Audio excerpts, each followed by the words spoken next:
It's mailbag time here on the Kansas City Chiefs Report. I am Harrison Graham. Continue to ask your questions, and we will answer as many as we can here on today's live Q&A. Let's go to Riley Gamer, hashtag Chiefs. Should we sign J.C. Jackson in the offseason? We were talking about this the other days. Let me get a little bit of a sip here.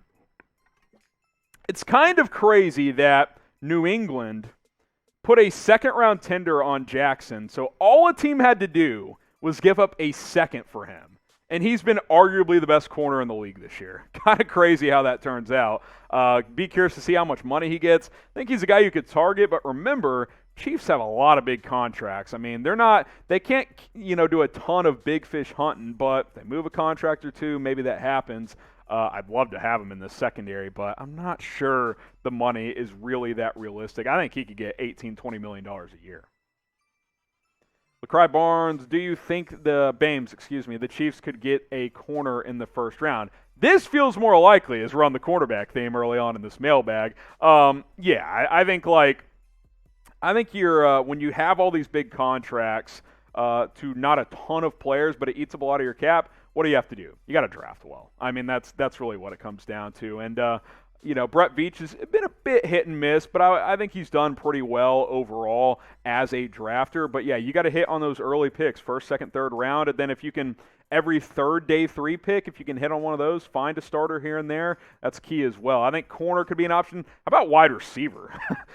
I'm still waiting for a number 2 receiver to emerge. It's not Josh Gordon. It's not McCole Hardman. Hardman's a good gadget player, but he's not a true number 2. I like Pringle as a number 3, but I don't think he's a number 2. So I think receiver could even be more of a possibility, especially if Rashad Fenton and L'Jarius Sneed continue to get better at corner. The Mahomes and me next up on our mailbag. Can Patrick Mahomes get back into the MVP race?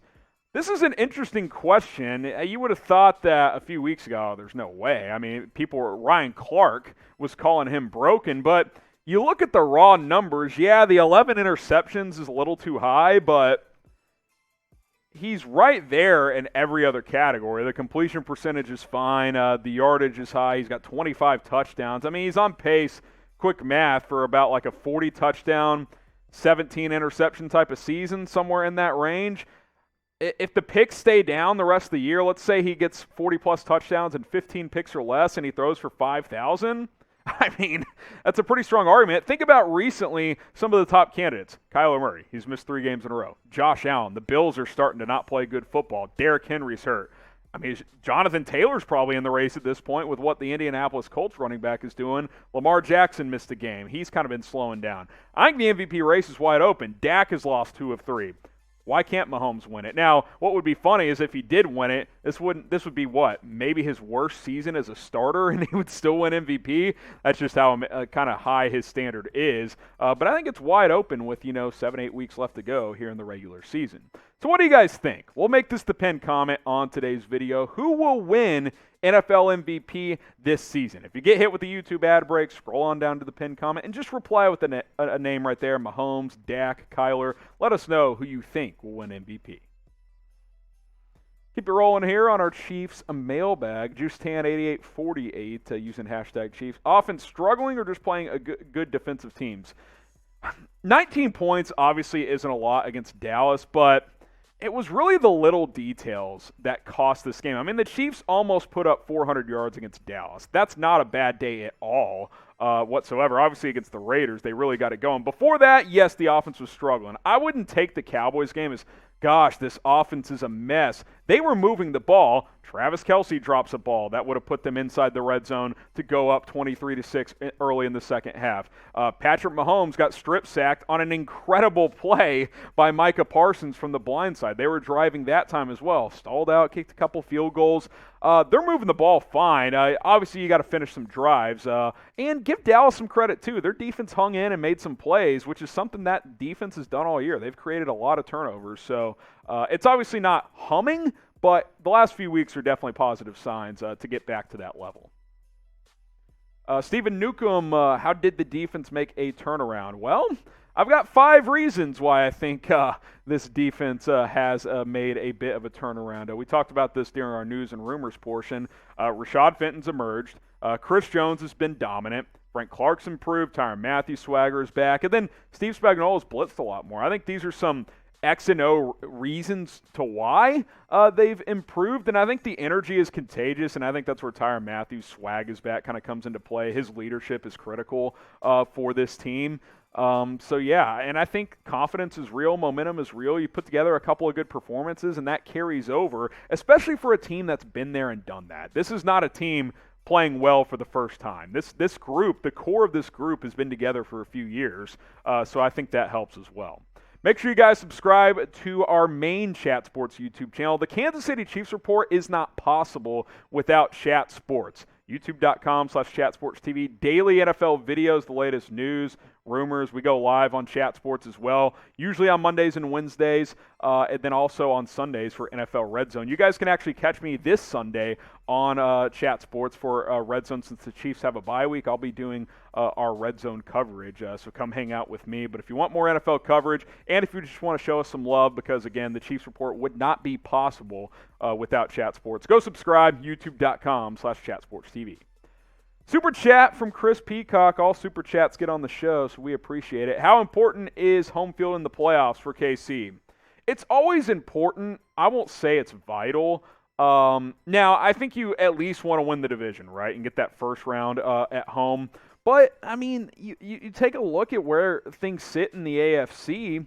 It's very possible the Chiefs could rally and get the number one seed. Now, you're not going to have the tiebreaker against Tennessee or Baltimore, so you're going to have to beat those teams by a game in the standings. But if the Chiefs end up 12-5, let's say, they go 5-1 the rest of the way, I think that could get you into the number 1 or 2 seed. Now, the number 1 seed is the only one that gets you a bye, but if you're at least in the 2 seed, you're home field throughout unless you get to the AFC title game against the number 1 seed. So I think it's important. I think this team's mature enough to go on the road and win if they need to. But look, you always want to play at home, right? I mean, I don't think any team out there is going to be like, yeah, we'd rather play on the road. So it's important, but maybe a little less important compared to other teams. Brooks Zigmond, let me know if I pronounce that right. What is the biggest pickup of the draft so far? Let's just assume you're talking about this last draft. Creed Humphrey.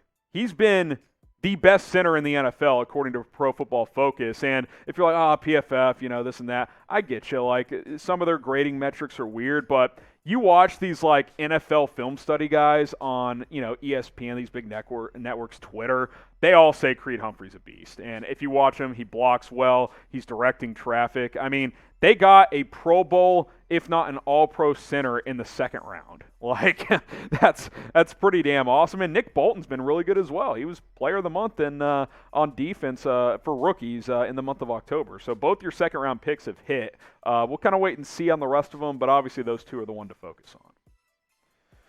Matty830, do you think the way this defense has played has been a fluke? I don't. I mean, it's been a month plus against good teams. Dallas.